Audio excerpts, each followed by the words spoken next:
বিনা কোৱা ক'ত আছে কৰণ দা মই ঘৰতে শুই আছিলো কোৱা ইমান ৰাতিপুৱা ফোন কৰিলা যে মানে কালি আমাৰ দাদা আপোনালোকৰ লগত আছিল নেকি নাইতো কিয় তাৰ গাড়ীখন এক্সিডেন্ট হ'ল কি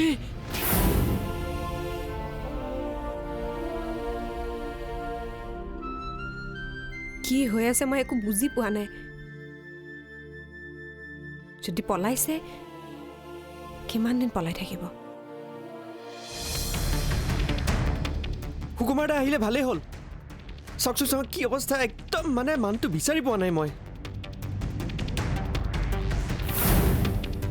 হে ভগৱান মই ৰাতিপুৱা মৰ্ণিং ৱাক কৰিব আহিছিলোঁ দাদাৰ বুলি মই গাড়ীখন ভবাই নাছিলোঁ পিছে ভালকৈ চাওঁতেহে ধৰিব পাৰিলোঁ হয় দাদাৰে গাড়ী কিন্তু দেৱৰাজ ক'ত মানুহখিনিয়ে কৈছে তলত পৰি গ'ল বুলি কি অঁ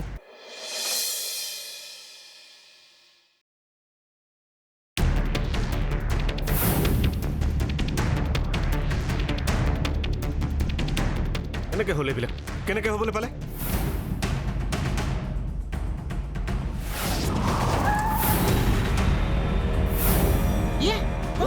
মাৰিলে বল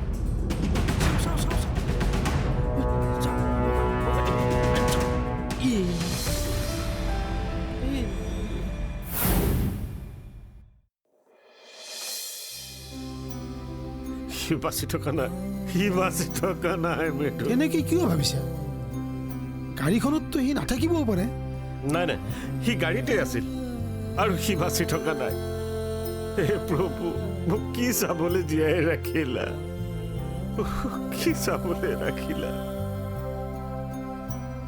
সি বাচি থকা নাই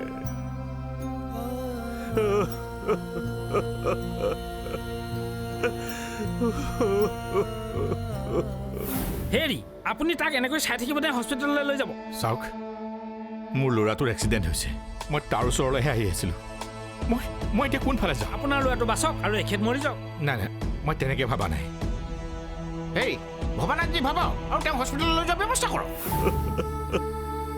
তুমি অলপ ধৈৰ্য ধৰাচোন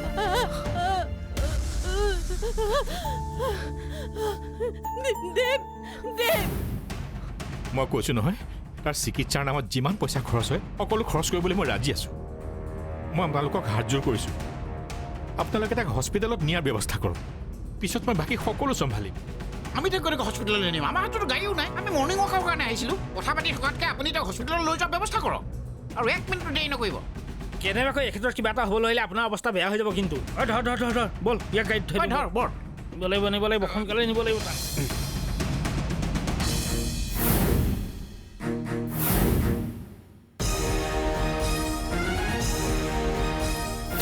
তুমি অলপ ধৈৰ্য ধৰাচোন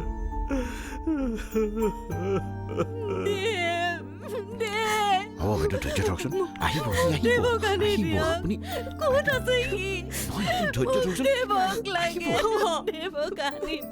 বাইদেউ আপুনি ধৈৰ্য ধৰকচোন বাইদেউ দেৱৰাজ একো হোৱা নাই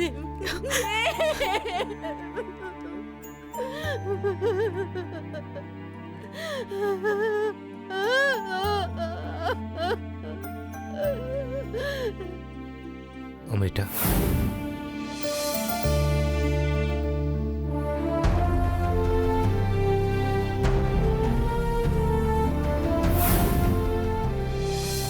বেছি কান্দা কাটা নকৰিবাচোন তুমি আমাৰ ঘৰলৈ যোৱা আৰু শান্তনক কথাখিনি কোৱাগৈ আৰু তুমি মই অমিৰ লগত থাকিম ঠিক আছে বাৰু যোৱা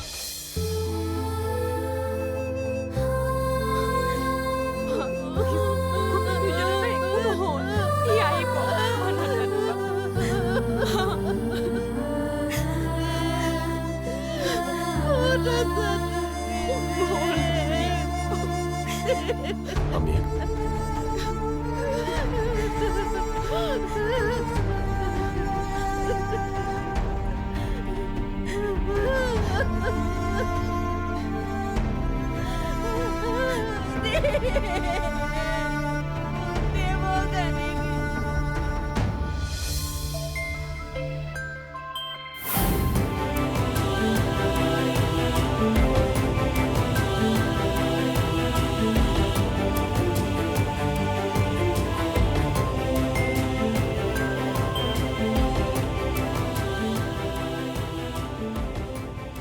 এক্সকিউজ মি, আপুনি ক'লৈ যায়? পেচেণ্টজন কোন হয় আপোনাৰ? মই এই ল'ৰাটোক আপোনালোকৰ দায়িত্বত এৰিলোঁ। মই এতিয়া যাওঁ, মই আকৌ আহিম। তেনেকৈ যাব নোৱাৰিব নহয়। ফৰ্মেলিটিজখিনি ফিল আপ নকৰাকৈ কেনেকৈ যাব? চাওক, মোৰ ল'ৰাটোৰো এক্সিডেণ্ট হৈছে। মই তাৰ ওচৰলৈ আহি আছিলোঁ আৰু আহি থাকোঁতে ৰাস্তাত মই ইয়াক খুন্দিয়ালোঁ। ই ক'ৰ ল'ৰা কি কথা মই একোৱেই নাজানো। যি খৰচ হয় মই সকলো বহন কৰিম, মাত্ৰ এতিয়া মোক যাবলৈ দিয়ক। মোৰ ল'ৰাটোৰ কি হৈছে মই এতিয়ালৈকে একো গমেই পোৱা নাই। বুজিছোঁ, কিন্তু এটলিষ্ট আপোনাৰ এড্ৰেছটো দি থৈ যাওক, নহ'লে আমাৰ পেচেণ্ট চাবলৈ অসুবিধা হ'ব। নৰ্মেল কেছ হোৱা হ'লেও বেলেগ কথা আছিল, এইটো যিহেতু এটা এক্সিডেণ্ট কেছ। ঠিক আছে, ঠিক আছে। ক'ত কি লিখিব লাগে আপুনি মোক কওক, মই লিখি দিম। ঠিক আছে, আহক মোৰ লগত। নাকান্দিবা মামী। মোৰ ছোৱালীজনীৰ কি গতি কৰিলা প্ৰভু? তাই তোমাক ইমান বিশ্বাস কৰিছিল, কি পাপ কৰিছিল তাই প্ৰভু? কিয় এই শাস্তি দিলা তাইক? কিয় এই শাস্তি দিলা? ছোৱালীজনী কিয় ইমান শাস্তি দিছা প্ৰভু? কিয় ইমান শাস্তি দিছা তুমি?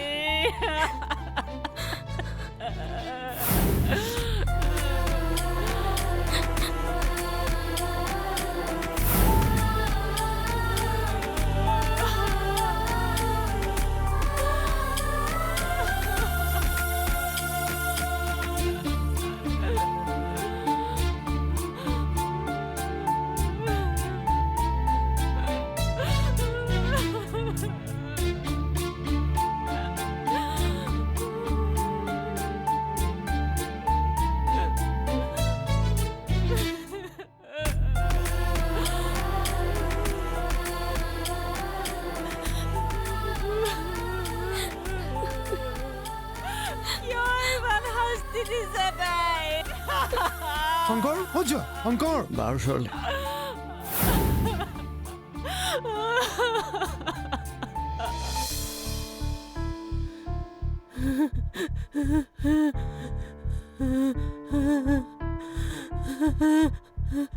বাইদেউ ইমান নাকান্দিবচোন, অলপ ধৈৰ্য ধৰক। মা, এই পানী আনাচোন। মা উঠা না। আপুনি অকণমান ধৈৰ্য ধৰকচোন। কিয় তেনেকুৱা কৰিছে? আপুনি কিয় এনেকুৱাখন কৰিছে? আহিল নেকি? আহিব নহয়, আপুনি অকণমান ধৈৰ্য ধৰকচোন। ধৈৰ্য ধৰক বাইদেউ, অলপ ধৈৰ্য ধৰকচোন। আহিব আহিব আহিব বাইদেউ। দেৱ নাহিলে মই জীয়াই থাকিব আহিব আহিব। দেৱ নাহিলে মই মৰি যাম। কেতিয়া আহিব দেৱ? বাইদেউ বাইদেউ, সি নাহিলে মই মৰি যাম। বাইদেউ নাই নাই, দেৱ আহিব। বাইদেউ অলপ ধৈৰ্য ধৰকচোন, তাৰ একো নহয়। ছাৰ, ছাৰ, ছাৰ,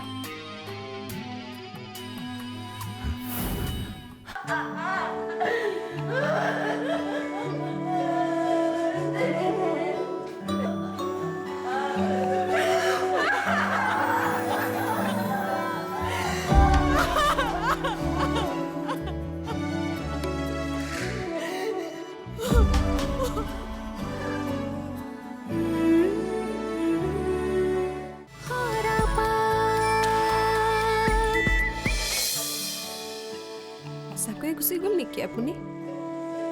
মোক একো নোকোৱাকৈ গুচি গ'ল। কম বুলি ইমান ফাঁকি দিলে। সঁচা মিছা একো নেজানিলোৱে মই ইমান জঞ্জালৰ মাজত মোক এৰি থৈ গ'ল কিয়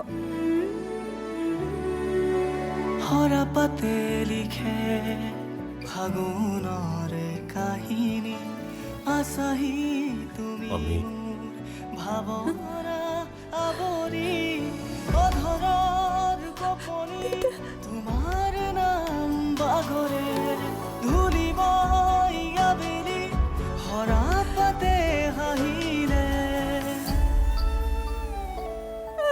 ৰুৱাহি কাষতে মোৰ হৈছে নাকি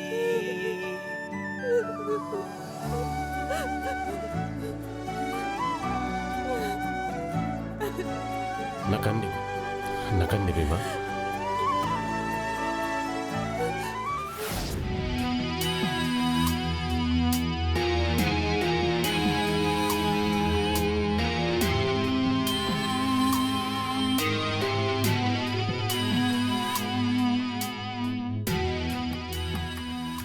sir sir sir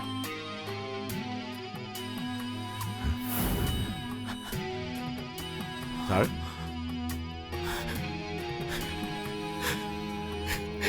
sir sir তেওঁলোকে বিচাৰি আছে ছাৰ আৰু বিচাৰি নোপোৱালৈকে বেয়া কথা নেভাবিবচোন ছাৰ প্লিজ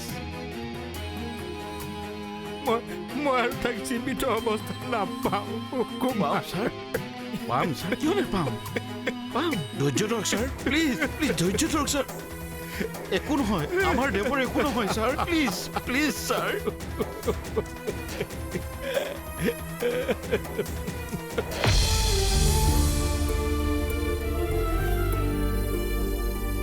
গজ অকণমান লৈ আহাচোন অ'কে ছাৰ দেৱ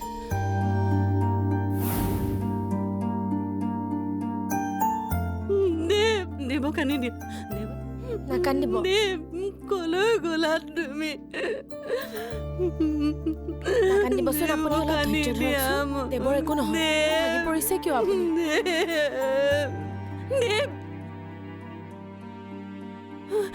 দেৱ দেৱক পালেনে ক'ত আছে সি আহিছেনে ছাৰ আৰু ঘূৰি নাহে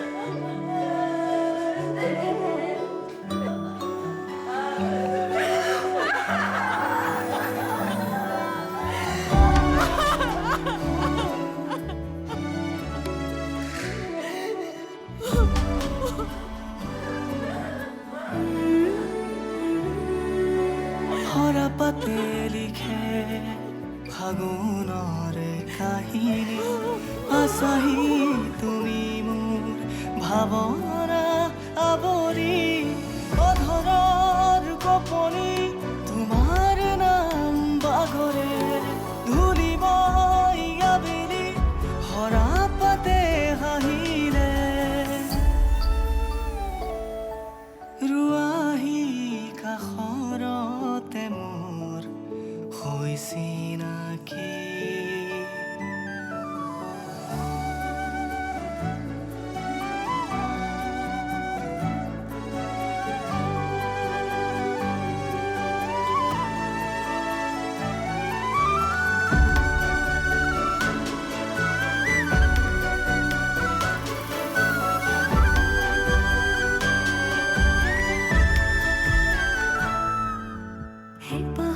জানো লাগে নিয়তিৰ গ্ৰহণ ভগা সপোনৰ শুনো উচুপনি বুজন কথা যে নাছিল আঁতৰি যোৱাৰ তথাপি সমাধি আজি ভাল পোৱাৰ সোঁৱৰাই কপে সৰাপা বেদনা হেৰুৱা সময়ৰ সুবাস নাহে ঘূৰি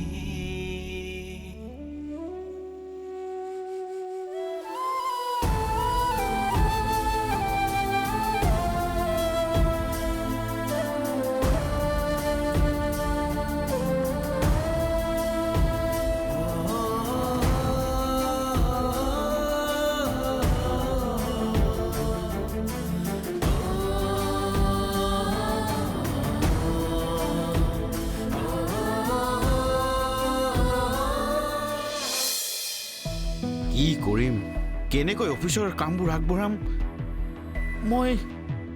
মই একো ঠিক ভাবিব পৰা নাই দাদুল একো ভাবি নাপালে কেনেকৈ হ'ব সুকুমাৰ দা আংকলৰ ঘৰখনৰ এনেকুৱা এটা পৰিস্থিতিত আমিয়ে কামবোৰ আগবঢ়াই লৈ যাব লাগিব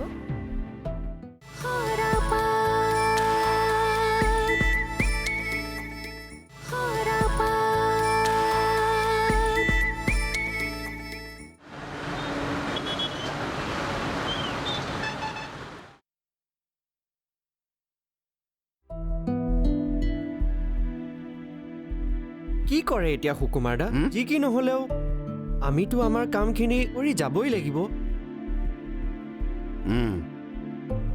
অফিচলৈ আহিছোঁ ঠিকেই কিন্তু কাম কৰিবলৈ একেবাৰে মন যোৱা নাই দাদুল কেনেকৈনো মন যাব নভাবা নিচিন্তাকৈ কথা এটা হৈ গ'ল নিজেই বুজিবলৈ কষ্ট পাইছোঁ ছাৰহঁতক বুজাবলৈতো কোনো ভাষাই নাই মোৰ এই কইনাজনীলৈহে বেয়া লাগিছে বুজিছা বিয়া হোৱানো বেচেৰি কেইদিন হৈছিল আৰু গোটেই জীৱনটো কেনেকৈ যে পাৰ কৰিব তাকেহে বাস্তৱক মানি লোৱাৰ বাহিৰেতো কোনো উপায়েই নাই এৰা তাই চাগে ঘৰলৈকে গুচি যাব ঘৰলৈ কিয় যাব নহ'লে ইয়াতনো থাকি কি কৰিব এয়া ভাবিহে মই কৈছোঁ অৱশ্যে তেওঁ বিচাৰিলে ঘৰলৈ যাবও পাৰে সকলোবোৰ বুজাবুজিৰ ওপৰত কথা বাৰু সেইবোৰ বাৰু তেওঁৰ ঘৰৰ কথা যি কৰে কৰিব কিন্তু আমি এতিয়া কি কৰোঁ ছাৰটো আৰু এতিয়া ঘপককৈ অফিচলৈ নাহিব এতিয়া অফিচৰ বেছিখিনি কথা আপুনিয়ে জানে আপুনি কি ভাবিছে সুকুমাৰ দা মোৰ মূৰত সৰকখন ভাঙি পৰা যেন লাগিছে কি কৰিম কেনেকৈ অফিচৰ কামবোৰ আগবঢ়াম মই একো ঠিক ভাবিব পৰা নাই দাদুল একো ভাবি নাপালে কেনেকৈ হ'ব সুকুমাৰ দা আংকলৰ ঘৰখনৰ এনেকুৱা এটা পৰিস্থিতিত আমিয়ে কামবোৰ আগবঢ়াই লৈ যাব লাগিব দেৱৰাজ দা হেৰাই গ'ল সেইবুলিতো সিহঁতৰ ঘৰখনক আমি হেৰাই যাব দিব নোৱাৰোঁ এই অফিচটোৰ মাজেৰে আমি সিহঁতৰ ঘৰখনক জীয়াই ৰাখিব লাগিব আমিয়ে এতিয়া সিহঁতৰ কাৰণে জীয়াই থকাৰ শক্তি আমিয়ে যদি হা হুমুনিয়া কাঢ়ি বহি থাকোঁ তেওঁলোকৰ ঘৰখনৰ প্ৰতি অন্যায় কৰা নহ'বনে আপুনি যদি অসুবিধা পাইছে সুকুমাৰ দা তেন্তে দায়িত্ব মোক দিয়ক মই চলাম অফিচ দুখ মোৰো লাগিছে কিন্তু মই বাস্তৱক স্বীকাৰ কৰিব জানো আমাৰ কামৰ মাজেৰে আমি দেৱৰাজ দাক জীয়াই ৰাখিব লাগিব আৰু আমি এনেকৈ কাম কৰিব লাগিব যাতে আংকলে দেৱৰাজ দা নথকা কথাটো অনুভৱে নকৰে তুমি ঠিকেই কৈছা অফিচটো জীয়াই ৰাখিলেহে ছাৰহঁত জীয়াই থাকিব আৰু সেইকাৰণে মই অফিচটো চম্ভালি ল'ব বিচাৰিছোঁ যদিহে সুকুমাৰ দাই মোক পাৰ্মিশ্যন দিয়ে